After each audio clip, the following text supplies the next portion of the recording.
a little approach that I like to call the double-barreled eye jab. Now, when we look at things like poking towards the eyes, it's a really fundamentally effective, powerful and simple technique. But there are ways to stack the odds in your favour. And one of the main things I'd recommend, and why I call it the double-barreled eye jab, is double your chances.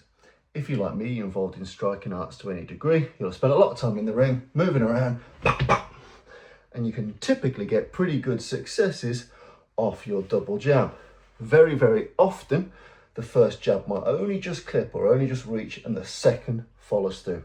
Even if both fail to hit their target, it puts you in the right forward momentum to fire something else. So double jabs are very successful indeed. And if you're doing it and you're drilling it and you do it on the mitts, you do it on the bag, you do it in the ring, you do it in competition, something already part of your DNA. So why would you take that successful mechanism and chuck it out the window when it comes to self-protection? You shouldn't, and you wouldn't. So when we look at things like eye jabs, instead of predicating on one solid singular eye jab, and I see lots of arts hedge their bets on just that one thing, there's a news flash. Unfortunately, some bastards defend themselves. They move, or sometimes you just fucking miss. So double your money, hedge your bets. If you're firing out that mid to long range eye jab, double it, just like you would with your double jab. You would encourage your novice boxers, your novice kickboxers, to pump that double jab out there. Sets you up, more chance of landing. Same with your eye jab. So get in the habit of doing all the things that makes your double jab effective in the first place.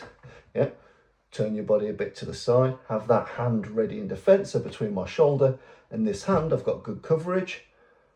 Strike out towards the eyes and strike out towards the eyes, and we can reset it. Now, much like your double jab, there are preferences involved. You might decide to go full power, full power. I tend to go speed, but limited range. So it might be speed, power, speed, power. So sometimes the first one for me is more of a pouring jab into more of a jolt. But again, these are preference-based things. So if you're looking at a double-barreled eye jab, you increase your chances of it landing, because if they flinch, they move, you miss a bit, you're doubling your money.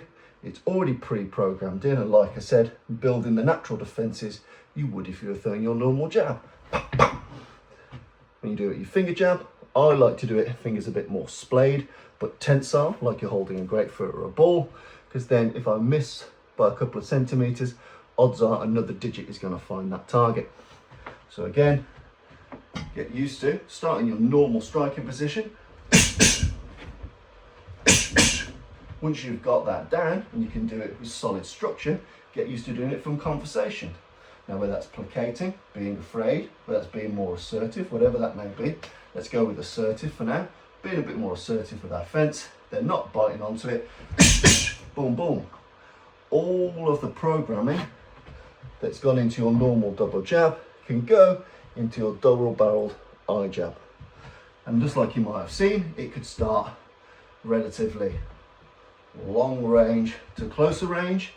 It could be that we want to extract from it, so it's close range to longer range. In the same way, if I want to jab out a dodge, I might fire it on the exit out, or fire it on the entrance in. But either way, you double your chances of landing it, and you build in your self-protection techniques in a system that you can test. Because if you're sparring, if you're competing, and you can land that double jab, well, then you know for sure you can land that double-barreled eye jab. So again, it's about making sure we don't throw the baby out with the bathwater.